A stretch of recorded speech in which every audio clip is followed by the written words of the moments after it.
welcome to another episode of Chocolate or Poo. He's Kevin. I'm Kevin. And he's Eammon. I'm Eammon. There you go. That was pretty good. I feel like early morning TV in America. That's pretty savage. Welcome to our talk show. Welcome to our talk show. Yes. Today we're going to be talking about incontinence. The uncontrollable. Yes, this is it. The secret killer. It runs in my genes. I'm glad you waited till I swallowed it before you said that, or your laptop. You came very prepared. Last time we had an episode, which was a way back, you said we were going to talk about Star Trek episodes. You actually wrote some down. I actually did, yeah. Like 10 minutes ago. Yeah. Me, I'm just like, that one with the guy who did the thing. Yeah. I love Star Trek and I've watched them all, but I can't remember half of them. So go on, so we might as well kick off with your Star Trek. Tell us your episodes and what you're from. So we start with DS9, which is pretty awesome. It's probably one of my favorites, if not my favorite show. Version of Star Trek. Definitely up there. Definitely. The episode I was in the Alien of the Moon Light, which is the episode where Garrett was trying to get Captain Sisko was trying to get the Romulans into the war. Yeah. You're right, that was a really, really good episode. That was a good one about, like, it's the first time I ever actually thought I saw Star Trek go, lose that, we're the good guys veneer, and actually, where your man sits down at the end of it and says, I can live with it. Like, it's just, If you compare that to some of the early stuff on the Next Generation, it's really like Team Cup, and, it's almost like an American daytime TV show, right? It's like the murder mystery. Boy Scouts of the Universe. Yes, yeah. Absolutely. So it's completely different switch. It was brilliant. The whole way the character played the captain, knew exactly what he was going to do. And then Cisco was just like, That's the thing. I mean, like, I think your man played it very well because it was, like, even in any kind of war, you can always say, oh, we're the good guys. We're the ones who are doing the right thing. But even when the Allies were fighting the Nazis, they were still torturing people. Yeah, to get information out of them, and they were just as bad as the other guys. But they were fighting. But they're like your man said, my cause was just. That was it. The road to hell is paved with good intentions, and I laid my first one right there. It was a brilliant episode. I kind of hate you for the fact that you stole that one from me. I could talk for 45 minutes about how great that one was. No, it's awesome. And then It's a fake. The brilliant meme that's going around these days. It's a cake. You sent me a meme of that on the phone, and it was a cake, and it's just a candle sticking on his hand. It's a rake. And his wife it's a wake. Brilliant. Was he in RoboCop? The guy who played him, was he? He wasn't the guy who played RoboCop, but he looked so much like him. The actual guy. The guy, the Romulan, played Romulan, yeah. But he looks like the actor who played RoboCop. Christ, what was the actor's name? It was something. But yeah, you remember the old Romulan? Yeah, from the 1980s. The actor who played the Romulan, he looks like him. He's so eerily similar to him. It's one of those actors that are just like, they could have been cousins or something. But he was in Watchmen. Was he? The guy who played the Romulan was in Watchmen, yeah. The movie? Yeah. He was in the movie Watchmen. He was one of the characters. Did you ever see Watchmen? Yeah. You know the owl. Yeah. He went to talk to him at the house about what the superheroes were like before Nixon and it all went to the hell in the 80s and all that. And I was like, oh yeah, back in the day we did this and I was a cop and everything else. And then he gets murdered, in the episode. In the 10 minutes later, he gets killed. But yeah, he was in it. That's why, and he looks so much like Peter Weller. His RoboCop. Yeah, he looks so much like Peter Weller. There you go. Down off on the tangent there. Yeah. This is what this is about. Then Enterprise I found on the next. There was a couple of these episodes. I love the episode set during when they were trying to figure out this indie world. Oh yeah. And the Earth got attacked. The big star in the east coast. Yeah. Around Florida. Yeah. And then they had to go into the expanse to figure out who these indie were. Yeah. There's an episode called Similitude. So, what's his name? Trick got injured. Fake injury. Yeah. Massive head injury. And basically, Floss has the symbiote that he can inject with electricity DNA and he progressively grows into an adult human in the space of, 11 or 12 days or something. Yeah. But he needed the cells from his brain consciousness and everything. Exactly. And so they were purposely growing the clone to harvest Yeah. DNA, but they would kill the clone. Yeah. But it was such a brilliant episode because all of the feelings, all of the experiences that Trip had was transferred to the clone. So it came out then toward the end of the episode that he remembered that Trip actually was in love with Paul. And I think they were one of the favorite couples in Star Trek across the board. So yeah, it's just a brilliant episode. Oh, that was really questionable, in terms of The morality of it. that's the word. Is it murder for my own clones? Exactly. Oh, it was just, I thought that was brilliant. Just a little off the topic. I thought Enterprise was a little underrated. It actually was. We always say this. Really good. Yeah, we do. Yeah. Yeah. They kind of just they really kicked the legs out from under those. But that's the thing about American TV is that you get, you might have kind of medium ratings, and they're just like, oh no, this is no good. I'm not wasting money on this. Let's just cut it. And you're like, you got to give it a chance. I mean, they sign. I remember Patrick Stewart was talking about. He said when he was given a job at Star Trek, he said, I had to sign a 7-year contract. And your man goes, I don't want to be stuck in a TV show for 7 years. And the agent said to him, don't worry, this thing won't last past a year. 7 years later, with 4 or 5 movies. I mean, they do write long contracts in case it does really well, you're stuck there. Yeah. But that was, it was really good. I think they were hard to find. Yeah. Definitely. They had a lot of potential to really build the Federation more than that stupid Discovery. But anyway, it's a whole other video of just me half drunk in the corner. Fuck Discovery. This is fucking Star Trek. What? Who's Spock's sister? That never comes up during the mind melding with Picard. It's just that wasn't me, right? I thought it was the computer. No, it's fine. It's recording. Yeah. No, it's still recording. You see the timer. Yeah, it's still going. Sorry, I got you off your end right there. Yeah. Second episode then was Carbon Creek. That's season 2, episode 2, where it's Paul, Captain Archer, and Hooker sitting at the table where they always eat dinner and stuff like that, and they're talking about the family histories and things like that. And then Paul talks about her great grandmother or something that was on this survey mission, science survey mission. So her in the 50s or something. And they crashed landed on this Carbon Creek in America, and then at the end of it, you're just pulling our leg here. You're joking. Jesus, I didn't know about all this happening. Yeah. And then she goes back to her. Fires the thing, has the relic. One to stay on the planet. Yeah, one to stay on the planet. But that was an awesome episode. That was brilliant, Voyager then. Voyager's a fun one because it kind of came out at the same time as DS9, and people kind of didn't like DS9 because it was so different to what the next generation was. Voyager kind of was basically the same as the next generation, but just in the far side of the galaxy. Yeah. And in fairness, Voyager was a bit like the original series. They're on a 5-year mission outside the Federation, off doing whatever, and it's pretty cool. So which one did you go with in the end? Did you thought? Again, it was one of the Yeah. I think Timeless. That was one of my favorite ones because it's set where they discovered the slipstream drive. Oh, was that what the alien guy who said he'd give it to them? No, that is the slipstream. This is a different way they discovered themselves. Oh, right, okay, right. And they discovered that something in the calculations or something, Harris and SQ do a load of different simulations in the holiday. Yeah. And they end up crashing every single time. And then Tom is like, we have to tell them. Then Harry comes up with an ingenious plot of sending the Delta going ahead. Oh, that's the one. Course corrections. Yeah, and he was the only one that laid it back. With Chakotay. Yeah, with Chakotay, and they end up going back in time to even though they were stranded there, everyone wouldn't be dead. Yeah, and it's brilliant. Oh God, yeah. It's a savage episode. Do you know what? It's so long since I actually watched full voice. No, but the thing is, I remember all those episodes now. Yeah. And I'm just kind of like, when you described it to me there, I was like, oh God, I remember that. And they crash into the ice, and they go back. Your man tries to get on a ship on an 8-year mission to the edge of the Beta Quadrant to find them. Deep space missions just to find them and go back in time to change it. I think you have to start to get up after 13 years, 20 years, but they also kind of Yeah. Yeah, the ocular or something, or they pulled something out of her head anyway. So it's a poor piece of technology.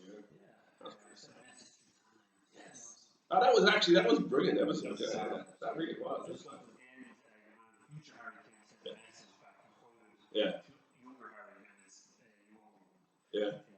But he sent them coordinates or something, didn't he? That would knock them out before they crashed or something like that. Yeah. Exactly. They just wanted to score that it was all the work. Yeah. But I think it's still a couple of 5 years. I think towards the end, and also the writing got amazing. Yeah. But I was just off 10 years. 10 years this episode. Cassie about she's not both of 10 years. Yeah.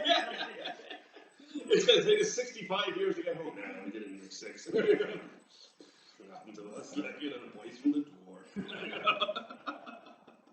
It's just, yeah, I think I have like 2 episodes. You have like a whole thing and detailed and what season they're from and everything. I'm just like, it's the one with the guy in the thing. Yeah, no, my ones were from Deep Space Nine, which I really enjoyed a lot. Now, I mean, I like Voyager and I love Voyager and Enterprise. Next Generation, yeah, it was nice, but it kind of reminds me of the way Worf's son Alexander, in that episode of Deep Space Nine, described living on the Enterprise. When they were fighting the Dominion War, and the man goes, "Can you remember we used to have families on ships and all this kind of thing?" He said, when I was a kid and I lived on the Enterprise, I used to think of it like a giant whale that I used to sail around with my dad inside its belly. That's Star Trek: The Next Generation. It really I felt like that when I was a kid. It's like, this big happy ship that you just sail around space all around and having diplomatic meetings with. Deep Space Nine and Voyager was a bit more harder. People died and everything. And it was grittier. And I mean, that episode of Deep Space Nine, I'll tell you my name, is the Magnificent Ferengi. It was just, I can't remember what season it was in, but it was brilliant. Yeah, it was during the Dominion War, but it's like Quark's mother gets captured by the Dominion. Moogie, yeah, and it starts off brilliant because the 2 boys Quark and Ron, are crawling through the ducts, the service tunnels on the station, and the man is fixing something, and he tells him mother's been kidnapped by the Dominion. The Grand Nagus is offering 50 bars of Latinum to buy her back, or 500 bars of Latinum to buy her back, and the man goes, "We're going to go rescue her." And the boys open up, and they're in Cisco's office, and the man goes, "Gentlemen," he goes, "Oh, must have took a wrong turn." He goes, "Yes, you did." It was just so. And those 2 guys were some of the best actors. They were brilliant. But it's the ragtag bunch. Yeah. They get Brunt, FCA, and I used to have infinite laughs at that because FCA was the Irish Reserve Force. And I was like, Eammon Murphy, FCA.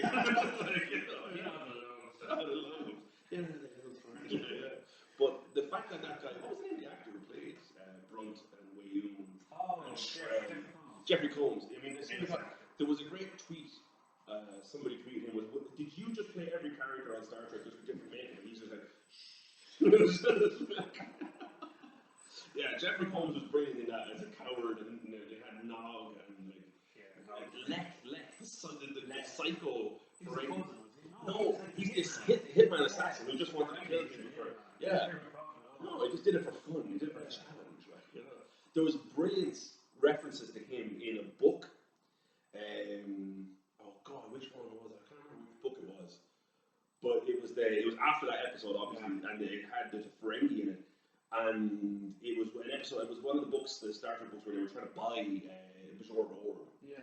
And it was the whole convoluted thing. But he was just in a small bit of it, and there was some thing on Ferengi, this big cube-shaped building. It was a central core that had a computer technology and everything else. And he was tasked with stealing some piece of information out of it. And there's all these laser turrets and everything. And he had a snorkel and knew that you could get into the sewer and all this kind of thing. And it was just he got radioed then to do a hitman's job. And he's like, "Oh yeah, I'll do that." This kind of thing. He's in Star Trek Online as well. Is he? Not as a playable character. As an interactive. He's an AI character. Yeah. But you can beat him for a few minutes during one of the missions, and it's actually a Magnificent Ferengi mission. During the Iconian War, you're fighting against the Iconians, and you have to steal. No, you're fighting the Herc. The Herc, right? You're fighting the Herc with the Dominion, because the Dominion created the Herc, and it's a whole other thing. The Dominion created the Herc like a few thousand years ago, 10 or 20,000 years ago. The Changelings. The Changelings made the Herc, found the Herc as an original species, tried to enslave them with Tetracell White, and drove them insane. And they would hibernate, and every 10,000 years they go out and ravage the galaxy. And they created the Jem'Hadar as a way of controlling them. But eventually they just couldn't control them, and they started destroying the Dominion, and the Dominion comes to the Alpha Quadrant looking for help and fight with the Klingons. You have to get the Sword of Kahless, anyway. Yes. And it's on another alien ship. And you go in as the Ferengi to steal the sort of Kalis, and Lek is one of the characters, and he has little throwing knives, and you can kill people with throwing knives. It's really cool. So yes, Magnificent Ferengi was one of my favorite episodes. It had Iggy Pop, fucking Iggy Pop, and so this is amazing stuff in my career. But if your son doesn't get her soon, I'm going to kill you. It's just like, it's just, it's fucking brilliant.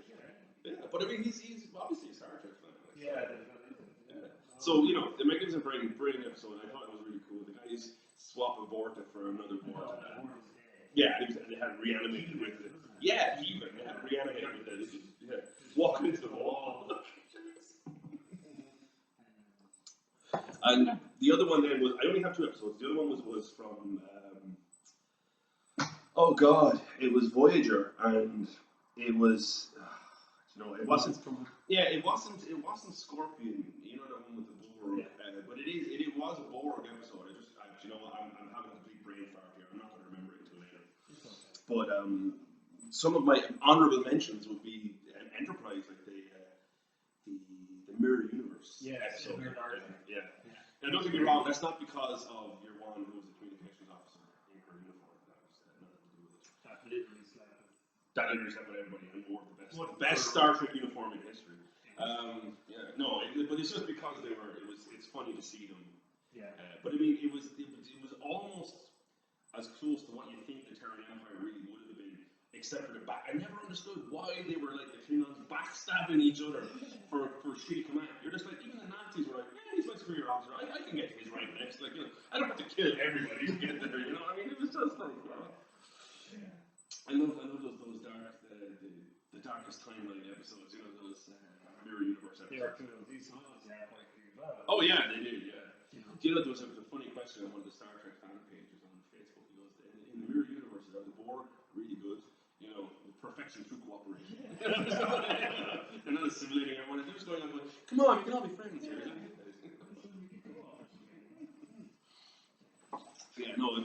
Dark Universe. The Dark Universe timeline ones are always a big part. But Voyager had some fantastic episodes. You get to see how Jay was upset when they're in the void. Yeah, the one with no stars. Yeah, and she's just locked herself in her. Away from. Yeah. It was bringing yourself again, and it's the whole why woe is me. Yeah.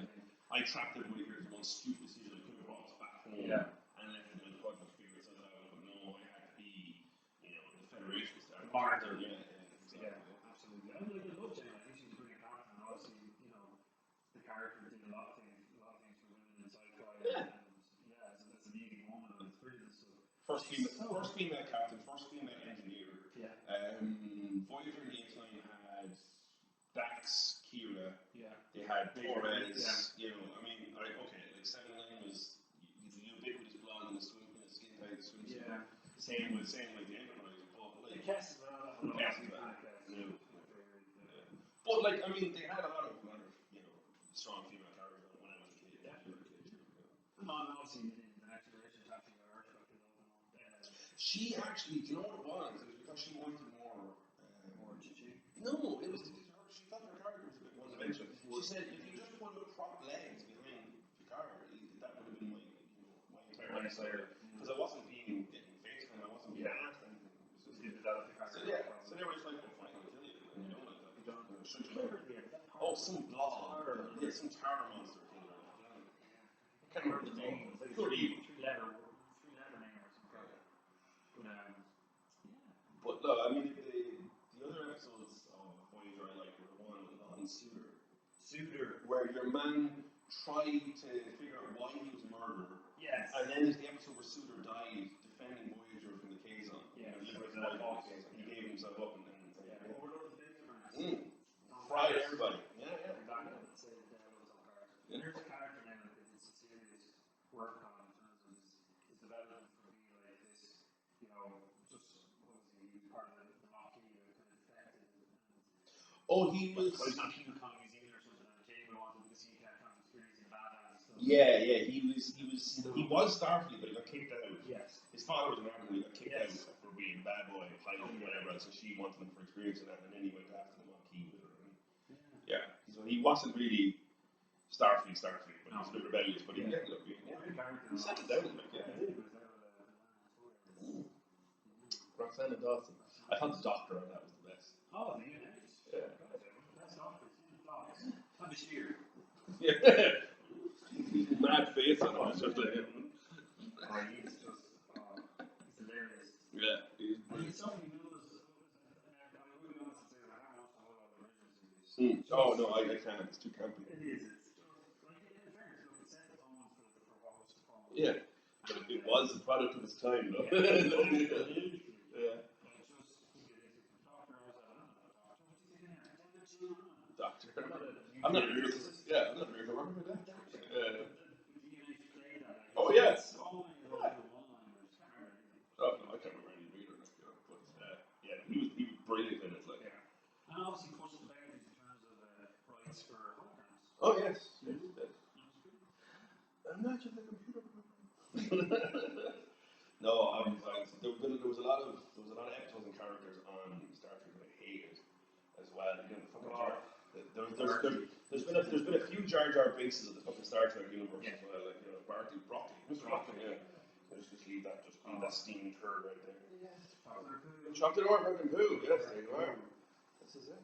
The last episode I had to Voyager was didn't really. Tangent Distant Origin. A lot of people don't like it. The Voth. Yeah. Eyes open view. I love it. This idea that somewhere on Earth, that isolated island, that this species of dinosaur developed and evolved far beyond humans, and then fucked off into the galaxy, yeah. They are a major character in a major plotline in Star Trek Online. Which you do not play. Which you do not play, yes. You should play it. It's free. Free online. It's free online. The only thing, that's another topic that we talk about is gaming. Soccer. You're a big soccer fan. I would say Sorry, we're saying soccer for anyone else. It's football, really. Yeah. It's football. Yeah. Don't call it fucking soccer. Only the Americans call it soccer. Yes. We had football here too. We had 2 types of football. We just go with one football, and it was Irish football. So anyway, yeah, you're a huge football fan. Yeah.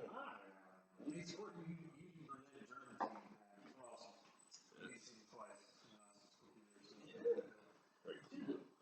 I didn't realize you're practically wearing the same crappy runners.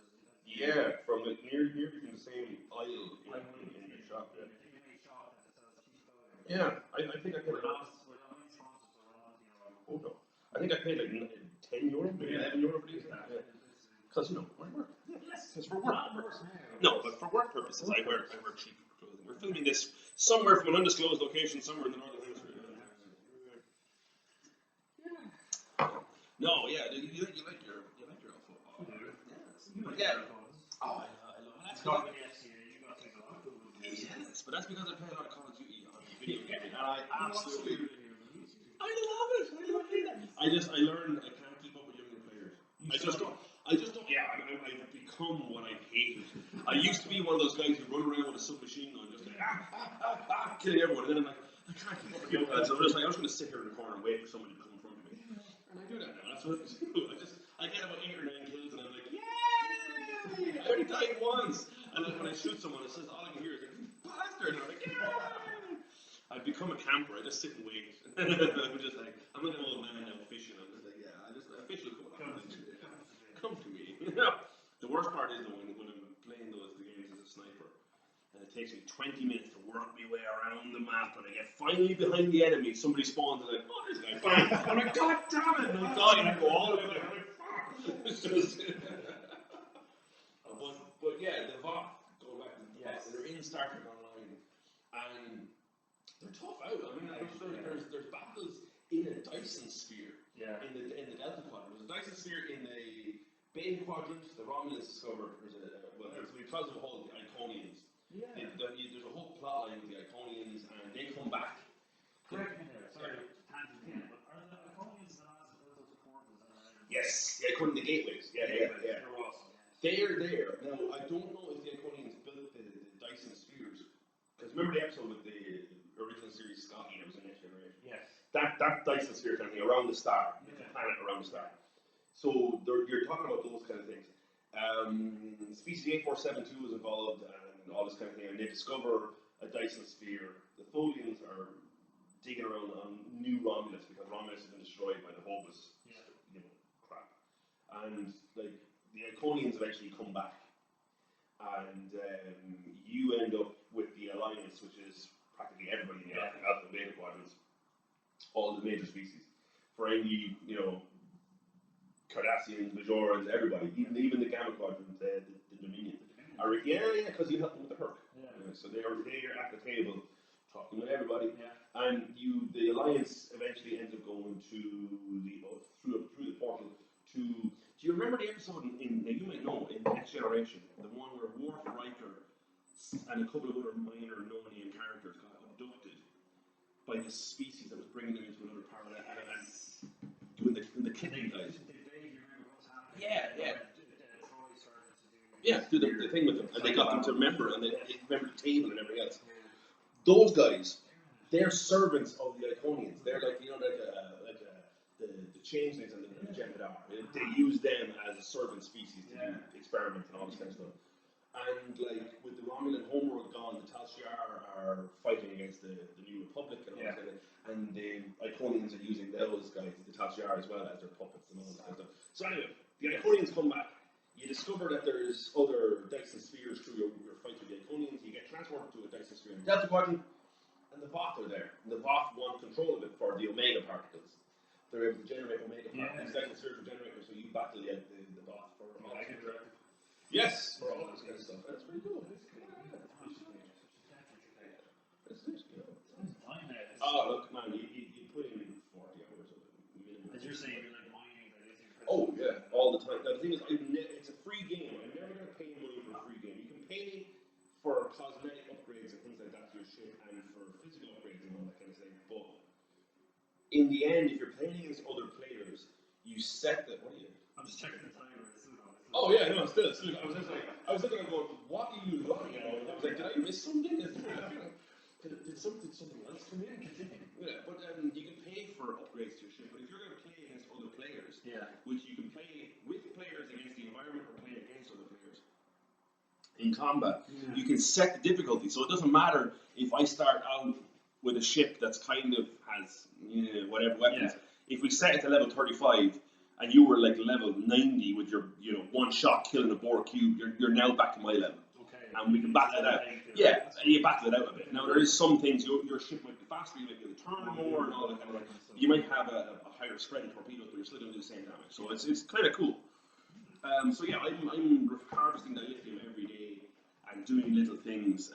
You can research topics and all that kind of stuff. And get your crew, your duty officers can carry out little missions. That just get credits and all that kind of experience points. And you can upgrade. Yeah, no, there's a timer. When you tell the duty officer to do something, it goes like 8 hours to complete, and it just ticks down. 6 hours left or whatever. You come back 2 hours later, and it just ticks away. That's awesome. So yeah, it's pretty cool. So I just harvest my lithium, and then you can buy.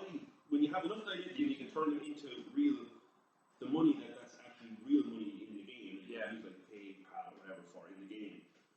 It takes forever. I mean, you need millions of lithium just to get a couple hundred credits. Whereas it's like, $5.99 you get your few hundred credits. And you're just like, I spent 6 weeks refining the lithium just to buy that uniform for my character. But I refuse to pay for it because I'm too cheap. I'm like, no, fuck that. Yeah, it's a free game. You can't give it to me for. I'm an old fart. You can't give it to me for free and then expect me to pay for it. It's like porn on the internet. You can't give it to me for nothing and then expect me to pay for this OnlyFans shit. What the fuck? Come on. You didn't hear that on the radio, did you? No. Oh, there was a whole. I was driving home from work one day. There was a whole thing about OnlyFans page. I didn't even know what it was. Oh, it's this subscription thing for women on webcam. It's this cam girly shit. Yeah, it's been around since the internet came out. That used to be there. Yeah, on Sky and all that kind of thing. The thing is, you're basically she'll be on the other end of the webcam and you pay money. And she'll send you videos and photos and all this kind of thing. And you're just like, do you not know? I've known since I was 15 the porn on the internet is for free. I'm like, what? Why would I do porn? Yeah, it's like bottled water. It's free from the tap. Yeah, it's less plastic in it. I don't get it. But it was just like this Irish girl was on the radio talking to the guys on News Talk radio, and she was like, "Oh, I made 200,000," and I'm like, "I'm in the wrong business. I really am. I should be selling naked pictures of my ass on the internet for 200 grand to morons out there who Like, see it for you free." should advertise it. Pay me not to have my maybe 200 grand, or I will post this out everywhere. Like, you will not be able to delete my profiles fast enough. Yes, you talk about black hole. I'll show you black holes. Like, yeah. Oh my god. It's just, it was. But the thing was, they get 30 cents for every text. It cost 30 cents, and they did it for 2 or 3 days. The topic kept coming up, and you're just like, the guys who were doing this were just like, cha-ching. Every text that came in, that was their money revenue for the week. So they must have, paid for it. Oh no! I meant the radio station. The radio station is, if you want to text into those talk radios, it's 30 cents a text. But that's what I'm saying. A lot of the topics are tabloidy, and you're just kind of like, it's just the guys, and you can hear your man in the morning. Yeah. And I only listen to the radio because it fills me with this little sense of insane rage, like a little espresso coffee. It perks me up for the day.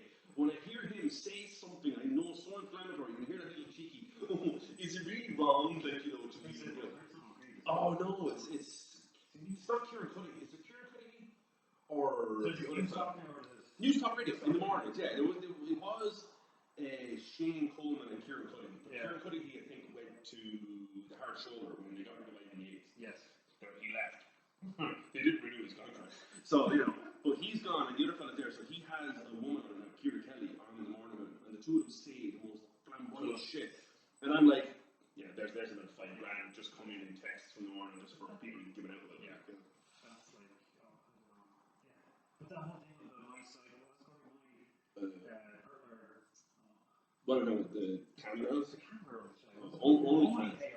Yeah. Reminds me of that thing of, we're reaching out with data, these people to be their friends. Sugar. Oh, God. Sugar. Well, they're called sugar daddies. They're sugar babies. They're sugar daddies. But there was a thing, because I remember I was in college and there was a girl saying, like, Jez, you might offer me 500 to go for dinner with. I was like, fuck, I'd go for dinner with you. It was just like, I'm sorry, I said, fuck over 1,000, I'll go for dinner with you. But yeah.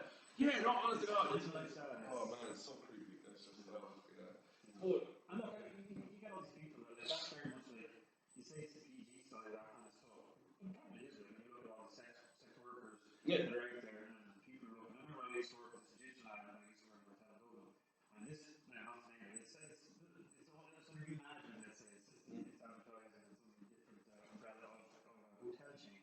But it was basically, I got a taxi to town after work with this, it was one night with a few mates, and basically, I was like, what do you work with? Yeah, I was like, Brazos. Oh, yeah, it's rough. Basically, I remember there was a woman, maybe late 40s, early 50s, and literally she had different men coming in. I didn't think anything of it. I would go through that. I don't think about these things. Yeah, so different white workers, every half hour. But if you taxed the sex workers, if you made it legal, tax the shit out of them. Well, not the shit. No, put a tax on it. Yeah. The thing about it is this: it's like they do that in like Germany and Austria and Holland and all that kind of thing. The thing about it is, it's that they make a bit of income out of it, and it creates more safety for the thing is, for the customer, it's better. Because I remember listening to a documentary about Germany, and they were saying about prostitution and that. If you're a customer there, or like in Australia, if you're a customer, it's fine for you because you know the girls are cleaner and there's a fixed rate and all that.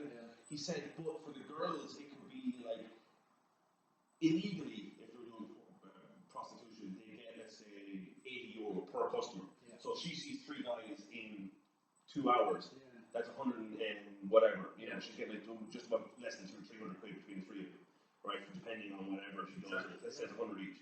But she might get 300 for a day in the brothel, and she might have to sleep with 20 guys. And so it's it depends. And do they have a union? Is there a sit to of prostitutes? Like force on the prostitutes. Yeah. There you go. We should start a union for hookers. Chocolate or food.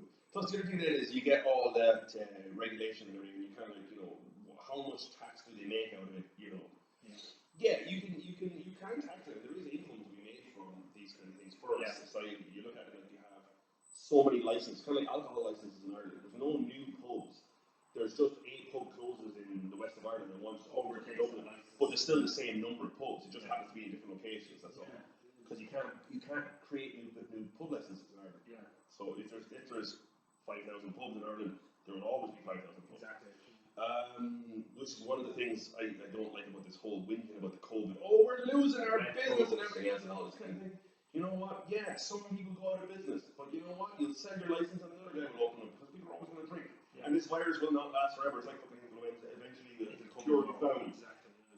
5 years from now, we'll still be the same number of businesses selling pubs. They might be more restaurant-y pubs now, but there'll still be places to go to. That's neither here nor there. The other, what I would say though, is if you are going to legalize something for tax income, it should be like the Canadians and some parts of the Americans do it with recreational marijuana. Yeah. Because a lot of places are a few of them have. The Canadians and Peru are the two countries that have done it. Just said, fuck it, we're just going to, if you want to smoke weed, you can. And just be, we're not going to arrest you anymore for it. Yeah. There's two reasons for doing it. One of them is if it really is a war on drugs, then you fight a war like a war. You're going to fight it to win it. Yeah. And like I read Sun Tzu's The Art of War. That's how sad I am. I read Sun Tzu's The Art of War, and one of the things he says is use your enemy's strength against them. The greatest strength that drug dealers and criminals have is the demand for the drug. If there is a demand for it, there will always be somebody there to supply it. Yeah. If you legalize it and take over that supply, you can then tax it. But the thing about it is, you can use the taxable income then in ring fencing. Exactly. And you can write it into legislation that for every euro that is profit to be taxed from you got a marijuana license that costs you €3,000 to sell in a shop. Everything you sell then, that €50 bag of marijuana you sold to a customer legally, 20 euro of it is taxed now or whatever, or 30 euros taxed or whatever. That can all get worked out. Every euro out of that, 25 cents goes to the Department of Education for education around drugs, but even things like well, no, I mean, like I said, there's taken away the thing from the criminals, but it's like what causes the demand for drugs?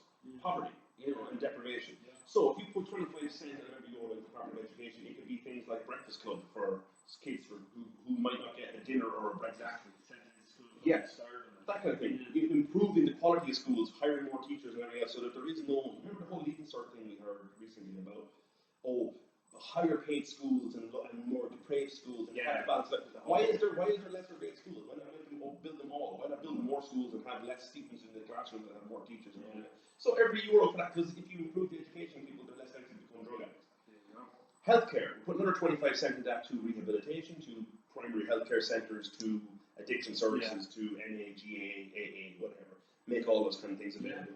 The other one then would be infrastructure. You build more social housing, you build more playgrounds, you clean up the streets, do whatever. So if you take a shitty, poor neighbourhood in Dublin, you do that broken windows theory where you make it look better than it actually is to improve people out of it. You get people out of the tower blocks and into more suburban and social housing and better housing estates, and you break the cycle of deprivation. And the last one then would be policing. You use the money that the criminals were making to fight criminals. There's more police now interdicting heroin and cocaine and all these kind of things. And there's more community policing. There's more after-school programs for children in those poor areas. The police then can set up boxing clubs and basketball clubs to get kids out off the streets at night time and doing stuff. So every euro that goes to be sold in marijuana can be used to fight and you're using your enemy's weapons against them. Yeah. Things like that. So I don't think looking at it from an Irish perspective. Yeah. It would if you, the thing of it is, you're right, we're very, very conservative, but you can win those people over if you use the other part then, which is like agriculture. Yeah. You say to farmers that, people can smoke their weed and everything else, but what I'm really doing to legalize this is for you guys to grow hemp, for biodiesel, for synthetic materials, for papers, but also for hempcrete, making a carbon neutral. Or actually, not what's carbon neutral? What's the one where it lowers the carbon? Where carbon neutral doesn't produce any pollution. Yeah. What's the one where it absorbs pollution? You know that one where you're storing pollution. But the thing is, you can make concrete. You can make concrete out of hemp. Yeah. And the plant uses photosynthesis and CO2, absorbs the carbon, store it into the bricks that go into buildings. And when they add this lime substance to it, it actually gets petrifies and gets harder as it gets older. Yeah, so the building actually gets stronger. So you think about like in a recession, which we are now, if you were said to a company, make this hempcrete that the Irish farmers will grow, and we will build motorways and social housing and repave roads and all that kind of thing, because infrastructure is spending is how you get out of a recession. Yeah. The Chinese do it all the time. Like whenever their economy slows down, they go on a massive building motorways and dams and fucking everything, and the economy booms back up and then they stop and let business take over. And when business slows down, they go back to infrastructure. And they've been doing that for years. So you can do all that, and you can store carbon in there, and you can say to farmers that this is what it's really all about. Exactly. But don't mind them hippies. Like. It's incentivizing the farmers into other ways of finding income. It's Oh yeah. That alternative. Yeah. They're seeing it now. They're like, I'm a super farmer. Like, that's all I'm going to do. You can't take that away from me. Everybody's against the farmers. And I totally get that. My wife's on our farmers. Yeah. They've suffered herd, and it's a tough life. Oh look, I mean, it's like any capitalist business. The only farmers who are going to survive with cattle are the big ones. You know, the smaller guys are going to be wiped out because they just can't take the loss, or they can't take if the beef price drops by 5 cents, they're screwed. Like, that's their entire margin. Like, it's gone. So I mean, you can get those guys and you can use them for growing. I mean, it is weed. It does grow everywhere, and Ireland has a very good growing climate. And you're not. Everyone's like, oh, but you need it to be warm to grow it. Yeah, if you're growing marijuana to smoke, you need it to be warm. But if you're growing hemp for industrial flax and all that, you can fucking grow here. It's like dandelions, and grow here quite easily. Yeah, and you can use it for biofuel as well to get you through that. But the thing is, the way to sell it would be to say to farmers that everyone is blaming them for pollution. You know, farming cows. But and you say, well, farmers are the ones who are cleaning up the environment. They're growing a product that you can use in your hybrid car. There's a product that you can use to make social housing more affordable and require less upkeep, because the concrete that went into it makes the building stronger. So the council doesn't have to repair it all the time. Actually, look, it's farmers to the rescue again, because we're cleaning up the environment for you. You know, all we're doing is just growing it off the land. So that's how you convince them. It has a lot of knock-on impacts in terms of positivity. Plus, you end up getting people's criminal records down. You stop children, because the thing is, it is a gateway drug. That was going to be my next point. In that, no, it is. The thing about it is, anybody who tells you it's not addictive and everything is nonsense. I mean, you've never worked in the homeless services, have you? You have. We both have them. We've seen what drug addiction and everything does. Like, so it's drug addiction is, it can be, genetic in a way, in terms of if you're born into it, your family. Oh yeah. It's a certain specific group I work with. Hemingway, the writer, was an alcoholic, and his sons and everything, and his daughters and his family before him were all alcoholics. Depression, completely. Unfortunately, homelessness and drug addiction go hand in hand. Yeah. But like you would have seen how these guys probably would have started off smoking hashish and weed when they were teenagers, and then it's like they get into there's cycling deprivation, there's not many job opportunities, lack of education, things like that, living in shitty neighborhoods and stuff, can all lead to you smoking weed, or some guy who lives in the middle class smoking weed. This guy's more likely to get involved in the selling of it now than compared to the other guy, and he's not going to go out and buy pills or cocaine or whatever the other guy will, because he's selling it and he's getting used to it and everything else. So, and that's how it ends up. That's the cycle. Yeah. Absolutely. I remember I did this piece, because I trained as a gangster, and they did a piece of addiction around gambling addiction. That's a very hard one to crack. There's a great centre down in Ohio. It's weird. They're one of the only places in Ireland that's specialised in gambling addiction. I thought that was just alcohol addiction. No. It was, yeah, it is, yeah. It's I remember some of the experts in Ireland that used to talk about it for years. It's just how you think around it. If you look at every aspect of it, there's so much of it is, as far as the law. It's advertised as a craft, but it's oh yeah, no, it totally is. If you look at the likes of your bookmakers, there's tons of Irish, Ireland's a couple of the biggest ones. Paddy Power. Yeah. Look at where they are. Look at the Thai example. There are at least 3 or 4 bookmakers in Thai. Man. And Thai is traditionally, a low income, industrialized, I was originally from Mathai, and like I'm 36 now. As at time of filming this, I just turned 36. When I was born in 1984, there were I think 36 or 37 pubs, and that's how it stands out in my mind because they were as old as I am. That's how many pubs there were in a town, and the town has what, a couple of thousand people. It's like, you know, there's no, and the thing is, you're right. It is low income because there's no McDonald's, no Supermax, no Burger King, no franchise, anything. The only franchise thing in it is Super Value and Costa. Yeah. And that's like, you know, a supermarket and a cafe, and there's no other anything. I think it's an Apple Green. You know what I mean? Exactly. The only other franchises are petrol stations because they're essential. Like, you know? And and a Maxall and all that. Like, but it's just like there's no Tesco, there's no cinema, no bowling alley, no.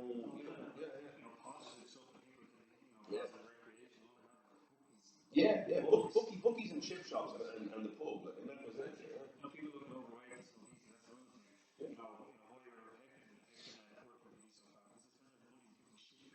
Oh yeah. I mean, like, I didn't order some pizza for myself. and I'm having a pizza when I go home out of the freezer, so yeah. But no, avocados aren't cheap. I mean, they're good to me, but they aren't cheap. I mean, it's to live healthy. It's one of those things, you know. Actually, it's one of those strange cultural things as well. I remember we work with people from different parts of the world, and there was I remember talking to when I was in college. I was talking to an African lady who she works in social care now, same as we do, but in a different organisation. She's off up in Dublin actually, ironically, and she was telling me back because she was older than me. I was 27 when I went back to college. She was like 40, and she was telling me. She said that she said back home in whatever I think she was in. Zimbabwe. Yeah, she's from Zimbabwe. She was saying that, you know, being fat means you're rich. She said because you can afford to overindulge on food. She said here being fat means you're poor because you're eating bad food. You don't have time to exercise. Yeah. And it's like it's complete reversal. Yeah.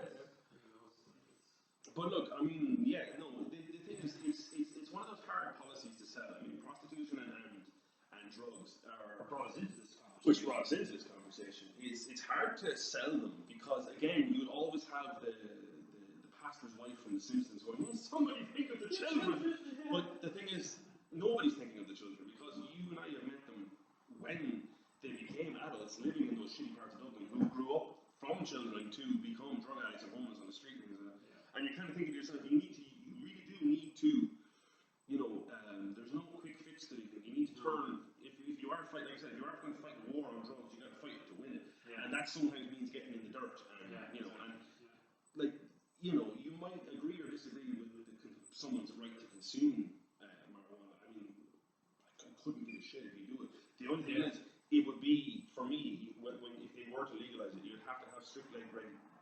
One of the things I want before they legalize it, though, would be a way for the Gardaí, if they had a fact-finding mission for the police to actually find a way that they could test you on the roadside and know that it was 3 days ago you consumed it, or 3 minutes ago you consumed it, because it's the thing about with the saliva test is the thing about the tetrahydrocannabinol is that it's a fatty soluble substance. If you urinate, it stays in your body. If you do urine test, you can tell this person has consumed marijuana at some point, and they're testing positive for it. Same with the swabs in your mouth; they can tell you tested for it. But the thing is, one of the jokes on Waterford Whispers on Facebook was when they started doing roadside drug tests was. Local man shitting himself after smoking a joint on his legal serve because you don't know how long it's because it can stay there for 3 to 4 months, and that's the thing.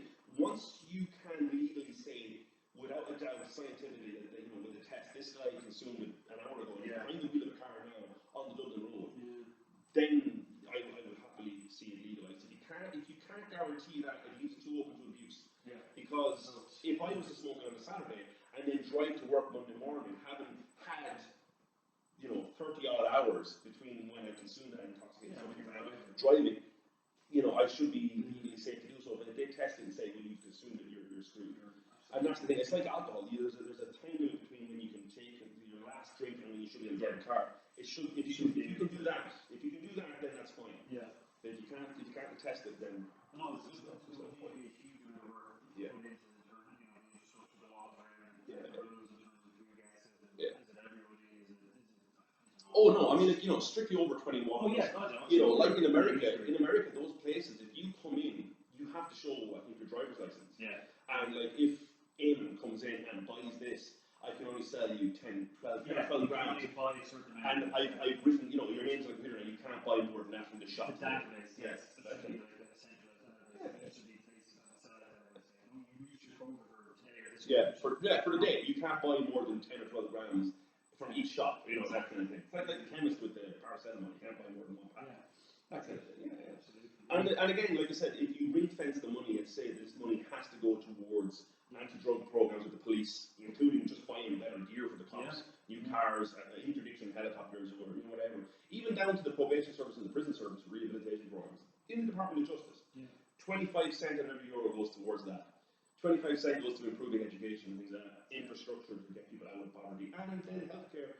Just because we've got a lot of we're a small country with a small tax base, and we want, you know, Sweden's healthcare.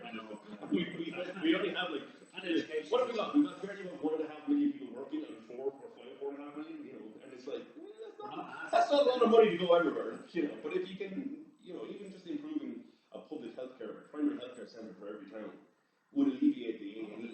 Yeah, you'd see how it goes, I mean, it's great that even though we have little money, like, in Ireland, I think having a baby only costs you, I think, €50 or €60 out of pocket, where it's free. In America, it costs you $8,000. Like, oh yeah. I mean, that's the thing. I mean, you know, universal healthcare all the way, bro. I know you're waiting on the public waiting rooms and the public lists and everything can be long. For different things, but if it's not an emergency and all that. But in the end, it's still pretty good. Like, it is. But yeah. We're just recently fathers.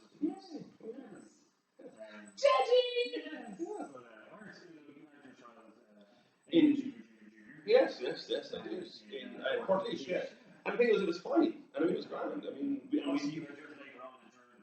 oh yes, I had mine during the pandemic. Yes. At the end of lockdown, wasn't it? Or started lockdown. You had your before the end of lockdown, yeah. I had mine during lockdown. I could only stay there for an hour or two. Once the baby was born, it was like, oh, it's born, it's great. I had to go home. I'll see you in 3 days. You know. Yeah, I got to stay the whole birth. I got to stay till they brought them down to the border, and it's called. You can't have to go now. Sorry. I got to stay for the birth. I arrived at 10 in the morning. He was born like 9ish in the evening time, and they took him away to do whatever. Came back to us around midnight. I got 15 minutes with him then, holding him, a couple of pictures, and then I was like, right, go home. Did you get to record it? Yes, I did. Yes. How many goes? Oh, just one. It was yeah. It's harder than it looks like. It was like oh, Jesus. I was like, no, I mean it was fairness. It was like, oh right, yeah. But it wasn't like, oh yeah, it's weird as fuck. Like it's like cutting someone's finger off. Like, you know, so I don't think I could ever be a hardened criminal. You know, kidnapping somebody, sending a pinky. Like, you know, I don't think I could ever do it. I'm like,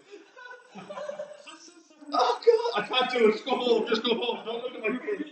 You're free. But that was an experience. Yeah, that was an experience. But then I got like 15 minutes with him and I was told to go home.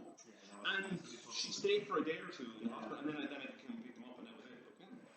But look, yeah, if you're going to do all that kind of thing, if you're going to legalize that, if you're going to legalize prostitution, it'll be the same thing. It should be prostitution. It should be the same thing, you know, regulating for the girls and all that kind of thing. Absolutely, yeah.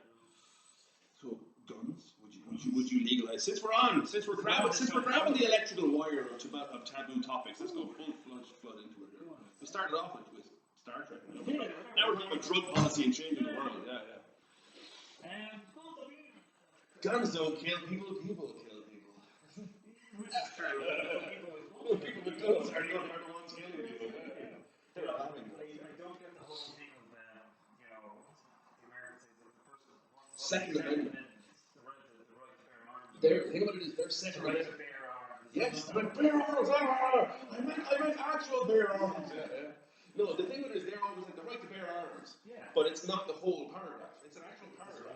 Yeah, it's the right to bear arms in conjunction with a well-regulated militia. Yeah. You're meant to be a part of a civilian militia, a defense force to defend your town, city, your home, from foreign invasion. Because it was written during the 1770s when they had just fought a war against the British. Yeah.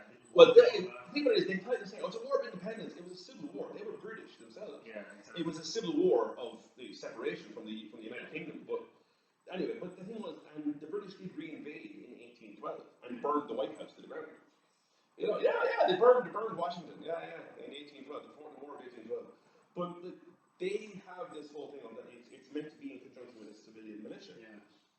I mean, most other countries have that. The French have that as well.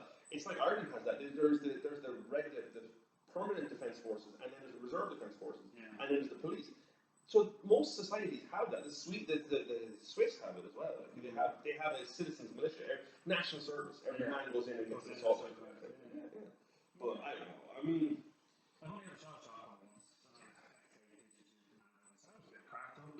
look, I mean, I get the whole shotgun and bolt action rifle thing. So that there is guys who go out and love to hunt. They shoot rabbits and they shoot pigeons and they shoot they shoot rabbits and like I mean, there's you know, I mean, I have friends. Yeah, but the thing is, I have friends who have like who go off. One guy has an over and under double barrel shotgun. The other fella has a 2.2 rifle, a little small bullet 2.2 thing. You know, it's not 2.2s are not the most effective rifle in the world for killing people, but they can. Yeah, but the thing is, the guys are part of the gun club that go and they have, let's say, about a dozen farmers in the county that they're there. And the guys are like, I'm riddled with rabbits. Will you come down and just cull them? Because they're destroying my crop. No, because you're part of the gun club, the farmer gave you permission to go on his land to shoot rabbits. The guys go and they go out and they shoot rabbits. Some of the times they're shooting just rats. The guys will go out and just literally, I mean, it's the grain and things that the rats will laugh at. And the guys are there at night time with their little toothed rifles with their night scopes. And just they're killing rats, and it's like, it's fun. I mean, don't get me wrong, I get that. And, sometimes it's about, crows and pigeons and everything else who can be predatory. Yeah, I think so. Well, the deer one, you have to get a permission. That's the one you have to get a specific hunting license for. Because there is deer culls as well, because the herd will get so high and then cut it down to a manageable level. But again, you pay for that. You pay for a kill. No, you actually pay. Yeah, you pay for a specific deer hunting license, and then you pay for a tag where you're allowed to. You pay an X amount of money to go and kill a deer. And you get to keep the deer carcass and whatever. So you pay me, but you paid for 150 or 200 euros for that tag. But yeah, the guys go off and hunt rabbits and things like that. And I get that. It's pest control and it's whatever. And I've shot guns, like I said, I've done the FCA. Everything from pistols to light machine guns and stuff. And the rifle and the shotguns I get. It's when the Americans talk about like, oh, the AR-15 is for home defense. It's an assault rifle. It's not for home defense. It's for overthrowing Baghdad. Like, I mean, I fired the Irish Army Steyr assault rifle. That is a small. It says it's a small gun. It's about yay big, but the barrel is quite long. It's a bullpup. Instead of like the Americans where they have that long barrel, the magazine's here. An American gun. The barrel has to end there because the bullet has to come up out of the magazine and go into the barrel. Whereas with a bullpup, it's back behind you here, so the barrel can be back to ends here. It's actually a 21-inch barrel, which is quite long for a rifle. But it's just a compact design. Oh no! It's a fully and semi-automatic. It's a fully and semi-automatic. It can do single shot, or you can click a button and it'll keep firing until it's out of ammo. But it is for assaulting a building. I mean, it has on automatic. On automatic, you can put out 700 plus rounds a minute. I mean, it's yes. Well, if you go 700 times in 60 seconds, that's how many bullets you can put in the air. So it's a lot. And I mean, the guys talk about having these guns for home defense. From who? It's fucking ISIS. It's ISIS invading. Is it the Walking Dead outside? Like, I mean, the pistol thing again. I can see the thing about having a pistol maybe for home defense.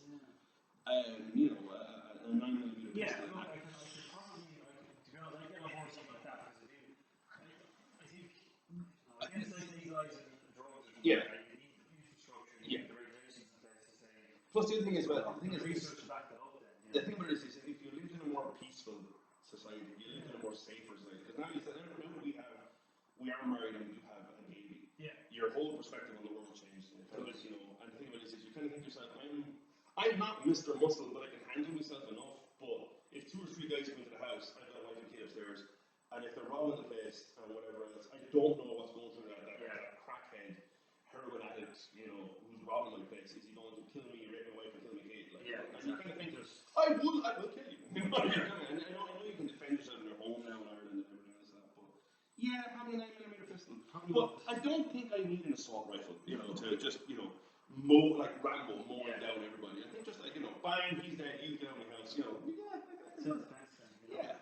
But it's a lot of it's one of those things. I'm talking a lot more than you. You are. I know you're kind of like, I'm talking over you. I will pretend to drink my empty cup of coffee here next year. I know. No, I think the fools they terrify me. They impress me because I think they're undersheets and engineering in ways, so many different ways that they come. But I am terrified of them. I'm really terrified if the word legalized in terms of like you could apply for it, but I know you can't apply for it. Oh yeah. Shotgun, other things. Because it's a lot of rigmarole and it's a lot of cost in it as well. Yeah. Obviously put those measures in place to deter people from just going, I want to fucking go, give me one now. Yeah. You hear these stories of people over there and they get to the bank and here's your free gun. Yeah. That's really Oh, it was, yeah. On Fahrenheit 9/11. Yeah. Bowling for Columbus. Yeah, I think it's just, I don't know. The discussion probably could happen, but it's very low down on the list of priorities for any government. Oh no, I don't think in Ireland it'll ever be because I mean I think the prostitution of weed or whatever more fucking likely than guns because we're not a gun culture. It's just and the thing is you see as much as I may want one, I'm actually I can like Cisco in Deep Space Nine, I can learn to live without it. Yeah. I can learn to live with it because you don't have one, and if you lost your temper, and decided like that, fuck the world, fuck you, fuck that bearded cunt, and just shot out. It's people with mental health issues and everything. It's creating that actually.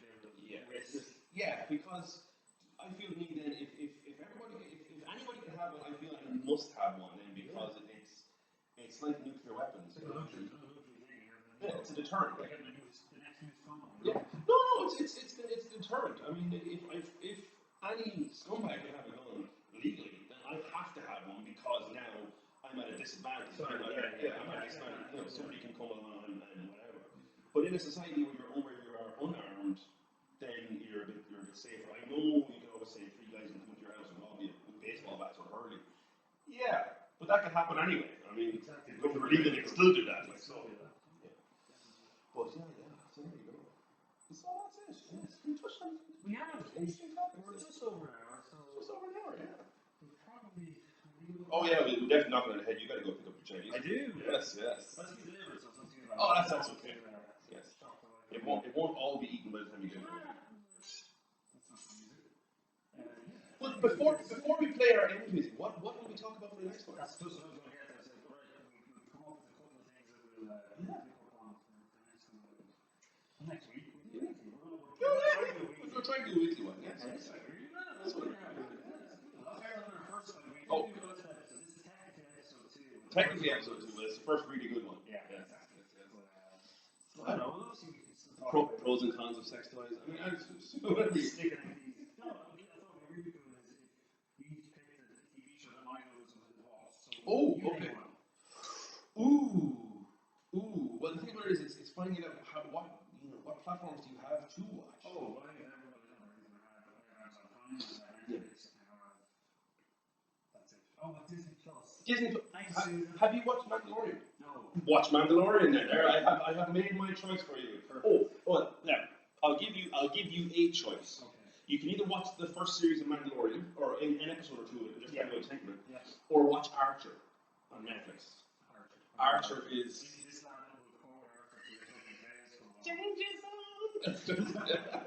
That would be funnier when you watched Archer. Oh, it is. It's One of my favorite lines out of Archer is one of the very early on ones. He goes, "We're going to be learning karate." He goes, "Karate, the Dane Cook of martial arts." No, we learned the Dane Cook of martial arts. No, we learned Krav Maga. It is, it's really simple. But it's just okay. Watch Archer. There you go. Wait, what's my penance for the week, Father? Well, come here to the mind. I tell you. I love the show called Farscape. I don't know if you've ever heard of it. I've seen the movie. Oh, that's Fire. No, I haven't seen Farscape. I've seen Firefly. Sorry. Yes. It's the movie. Yeah. Firefly is the show, which is awesome. Yes. Cancelled before it's coming out. Oh God, yeah. Genius, but anyway. Yeah, Farscape. It's an Australian/American sci-fi show. the guy from Farscape actually is in Stargate SG-1 in the last season or two. When the women did it. Yeah. Right. But the thing is it on Netflix? Because I don't have Amazon Prime, fortunately. But the thing is, I can look it up on YouTube and get the general gist of it. I do have Netflix, yes. Winona Earp. Yes, as in Wyatt Earp. Daughter. Yes. She's good fighters. Yeah. I'll watch an episode or two of that.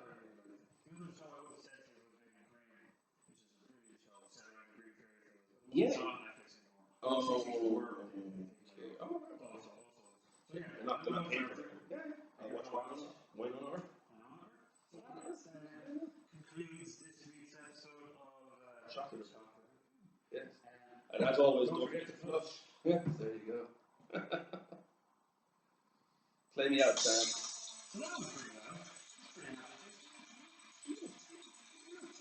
I'm not talking to you anymore.